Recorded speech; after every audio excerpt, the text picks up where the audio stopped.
What are peak experiences in spirituality?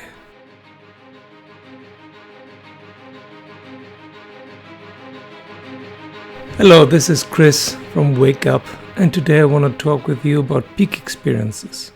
It's one of those topics that most people have experienced, but they don't know that they have experienced it because almost no one talks about it, and that's why I will talk about it.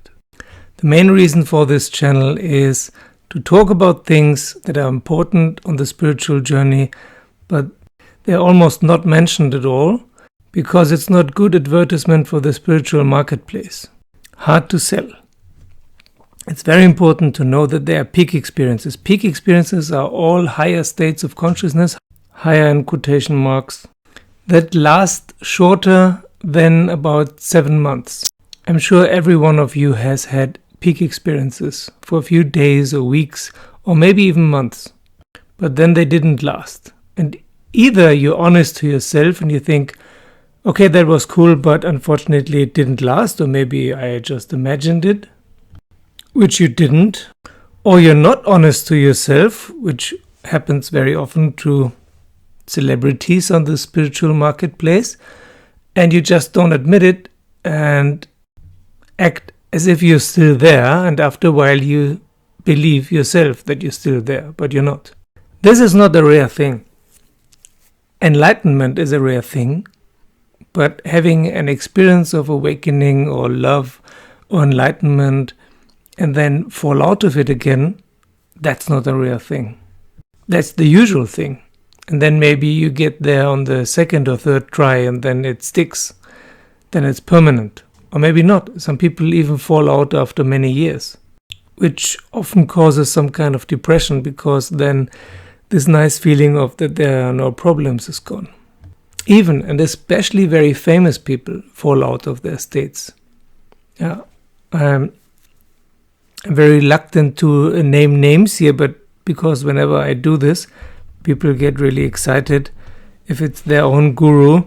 And they get really pissed off. How can you say that this person is not enlightened anymore? Because it's fucking easy to see if you're in that state yourself.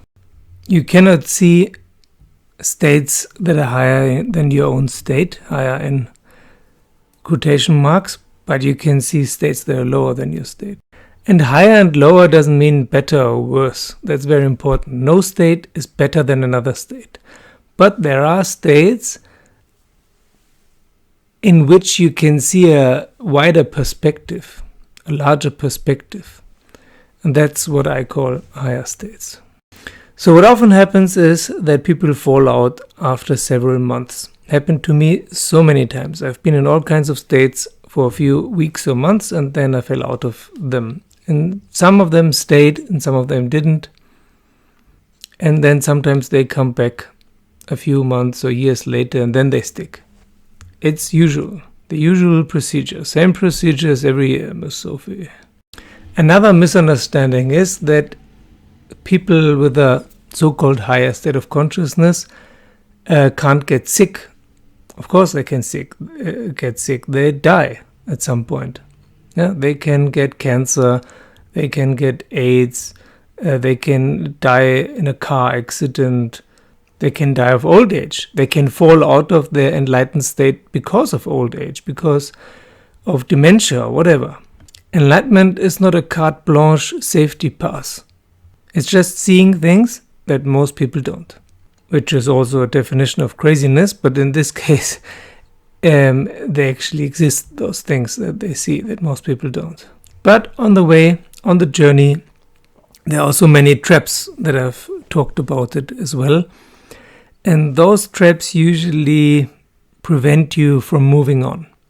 There's one great thing what Jed always says, go further. Further, further, further. Or watch that video, if you meet the Buddha on the road, kill him. Don't stop anywhere. It's all just traps to lull you back into complacency. One very fun thing is that there are more and more trolls now on this channel. More and more people say, stop talking about these things. They're secret, or stop talking about these things. You don't know what you're talking about. Another guy recently said, Don't make videos about spell dynamics. He didn't notice that I had long ago stopped making SD videos, and he said, "You're clearly orange and you're living in a blue country. Stop making videos about SD. You're not qualified." Probably someone who just made a course on spell dynamics and got a certificate. And if you have a certificate in anything, what does it mean? Blue. Everything mainstream is blue. And in the same manner, more or less, people say, "What are you talking about? Are you enlightened, or what qualifies you to talk about enlightenment?" I'm not, but I've been there, done that. I know what it feels and how it is. And after about 5 months, I fell out of it, and I'm sure it will come back. Meanwhile, I'm exploring all these states: pre-enlightenment, awakening, pre-love, love, universal love, and all these things. Any state that feels higher and wider and more open than the state before is a peak experience until it becomes permanent. So for the first 7 months or so, I don't take it very seriously because it could disappear any day. And the two big reasons why these peak experiences don't last are stress and negative emotions. Even if you don't feel them, if you're in the pre-love, love, or universal love stage, you cannot feel stress and negative emotions, or you don't take them seriously. But your body can still feel them. The body is still part of you. You're not your body, you're not your mind, you're not your emotions, and so on. But they all still play a role in that thing that you call yourself, that continuum. And if the body feels stressed all the time, or battered, or bombarded by negative emotions, then you can fall out of it. In my case, back then, after a few months of being blissed out, I accepted a job. And I knew from the beginning it was a hard job, but I underestimated it. And I really saw the dark side of humanity, and also of the place I was living in, the very, very bleakest aspects. And that kind of did me in. The longer I'm on this road, I realize why people go into the forest or into the mountains and just leave humanity behind them. But again, that's not the road for everyone. Usually you're either the social type or the alone type. If you're the alone type, you need this retreat. If you're the social type, you need to communicate with other people and try pulling them up as well.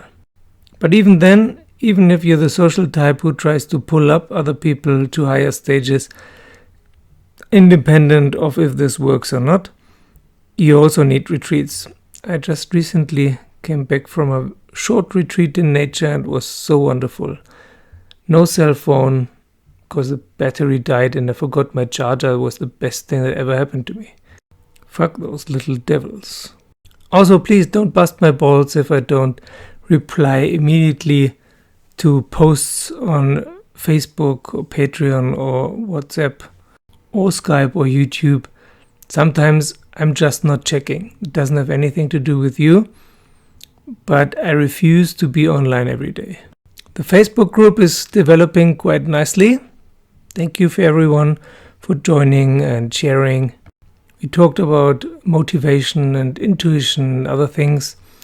And now we could start talking about peak experiences there.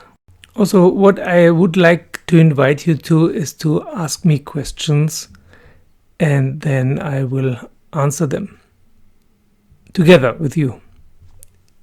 Ideally, we'll have a talk on the phone or on WhatsApp or on Skype or something, and I audio record it, because it's much easier to discuss things in a dialogue. And also I'm out of things to say.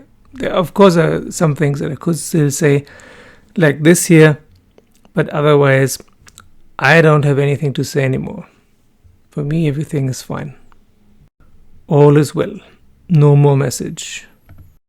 There's one question that is still out there that I haven't answered yet, and that will be the topic of one of my next videos, is childhood trauma and PTSD. How does that figure into awakening and enlightenment and the journey?